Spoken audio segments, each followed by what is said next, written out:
He turned to one of them and said, Simon, Simon, Satan has asked to be able to sift you the way a person sifts wheat.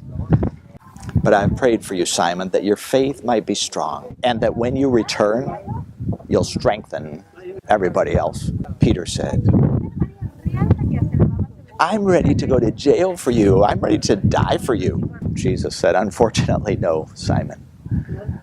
In fact, before the rooster crows in the morning, you'll disown me 3 times.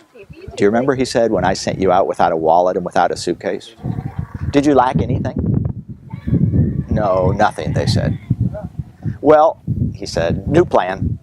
Now if you have a wallet, take it. If you have a suitcase, go pack it.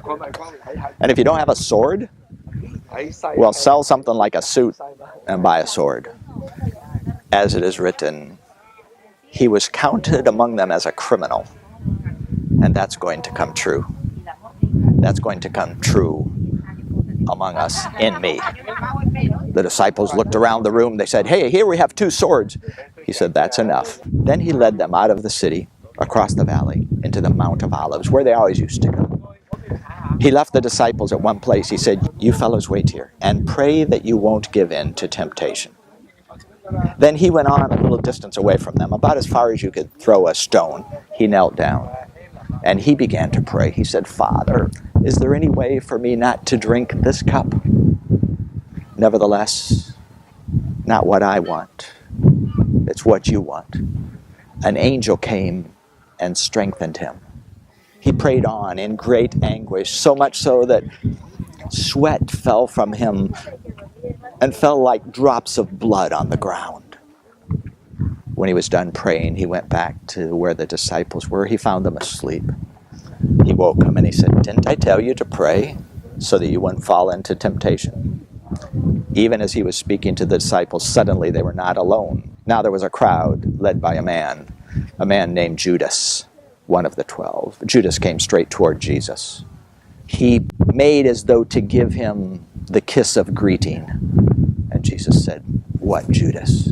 Would you betray the Son of Man with a kiss? When they figured out what was going on, one of the disciples called out, Lord, should we use the swords now? And they grabbed their sword. One of them wielded the sword, cut off the ear of a servant of the high priest. Jesus said, whoa, that's enough of that. Reached out, touched the ear of that servant, and healed it. Then he said to the chief priests who were there, to the officers of the temple guard and the elders who were there, he said, what, am I some kind of gangster that you have to come out against me with clubs and with spears?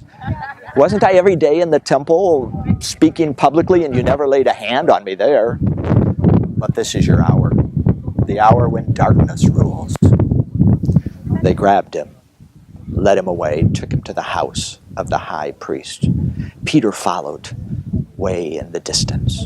When they got to the chief priest's house, there in the courtyard, some folks built a little campfire, huddled around it. Peter drew nearer and nearer to the campfire. A servant girl said, hey, look at, pointing at Peter. You were with him, weren't you? Peter said, me? No, never saw the man before. A little bit later, someone else saw him across the campfire and said, yeah, you're one of them, aren't you? Peter said, no, you've got me mixed up. I'm not one of those guys. About an hour later, a third person saw Peter and said, listen to this guy's accent. He's certainly a Galilean. He must be with him too. Peter said, I do not know what you're talking about. At that moment, even as he was speaking, he heard the rooster crow. Jesus, from where he was, turned and looked at Peter, their eyes locked.